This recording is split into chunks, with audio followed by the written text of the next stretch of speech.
everyone, this is a extra episode of Cinnamon Stitches. I was not going to do a video today. Merry Christmas.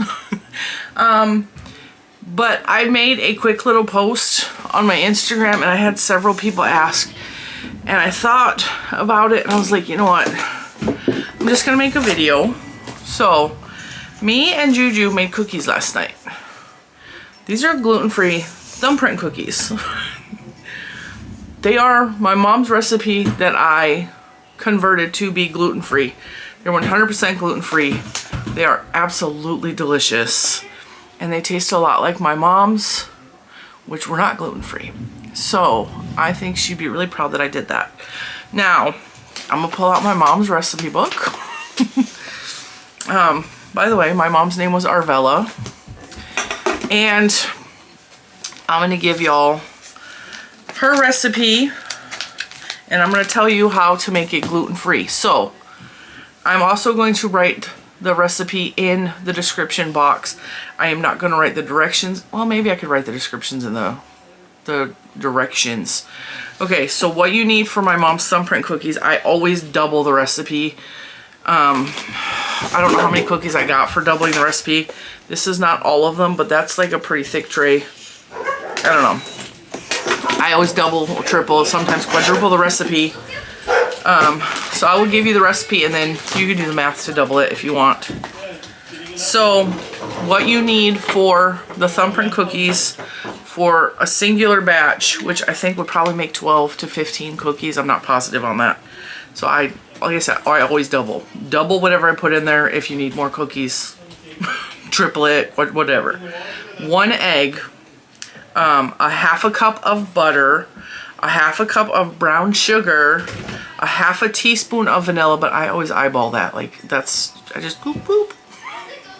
And then 1 cup of flour, and then you need 1/4 to 1/3 of a cup of nuts and a jar of preserves or your favorite jelly, jam, whatever. Okay. Now, to make the cookies, you put the butter and the sugar in a mixer. So whatever mixer you have, and you beat it until it starts to get lighter and colored and fluffy. All right. And then you add the vanilla and the egg, cream that together, and then you add in the flour. Very simple recipe. Now for the gluten-free version, now that's just regular gluten-free, or it's regular glutinous, regular flour. Okay. For the gluten-free version, the only thing I did was I alternated the flour. And the flour that I used was Let Them Eat Gluten-Free Cake. I will link her below too. She has a YouTube, she has a Facebook, she has a blog. Let Them Eat Gluten-Free Cake. Mr. Cinnamon created her flour recipe. So it has all kinds of different flours into it, but I'm convinced you could buy like regular flour off the shelf, the gluten-free flour mix, and just do 1-to-1 for the flour. We've used King Arthur's. We've used a few different type of gluten-free flours. The flour recipe from Let Them Eat Gluten-Free Cake we've used for a lot of different recipes. Her food is just phenomenal. She does really good on the baking aspect of her channel.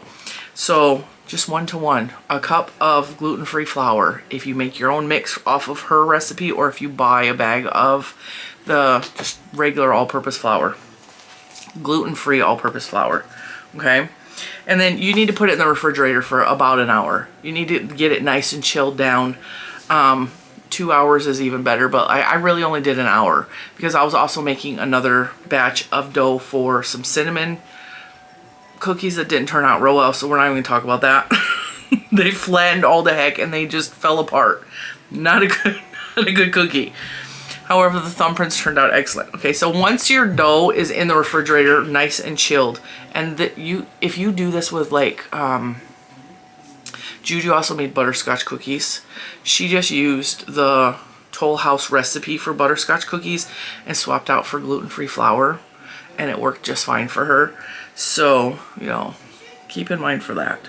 You can also do that. The same thing if you do like a chocolate chip or a butterscotch chip cookies. If you refrigerate the dough for a little while to let it really just get cold again, let that butter re-solidify, it stops your cookies from spreading so much. So I'm not a baking expert. I'm not the baker in the house, but this is just things that I've learned. Okay, so you put it in the fridge for an hour. You get the nice chill on the dough, and then you can do any way you want to do this. I have a cookie scoop that Grandma sent Juju. We use that. We get about a tablespoon size ball of dough, and then you need chopped walnuts, chopped pecans, some sort of chopped nut. You want it chopped up really fine.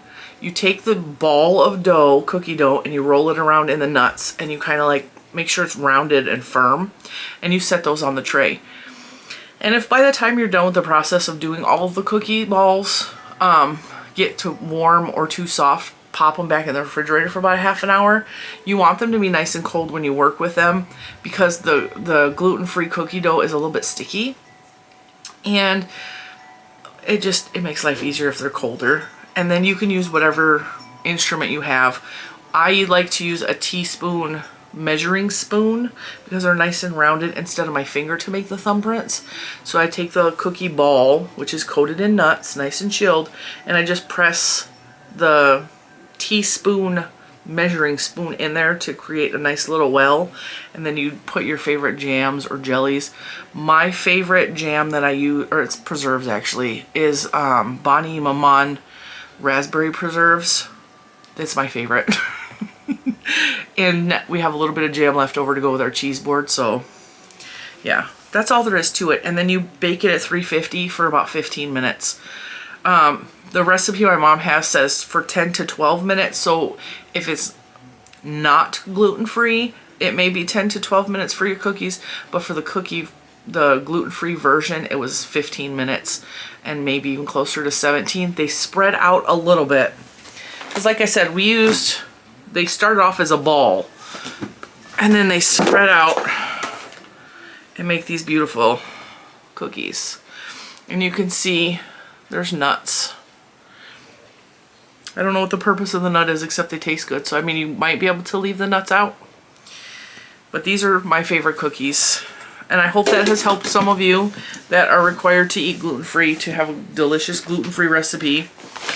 So that was my mama's thumbprint cookie recipe. So there you go. I will see you guys tomorrow. Merry Christmas.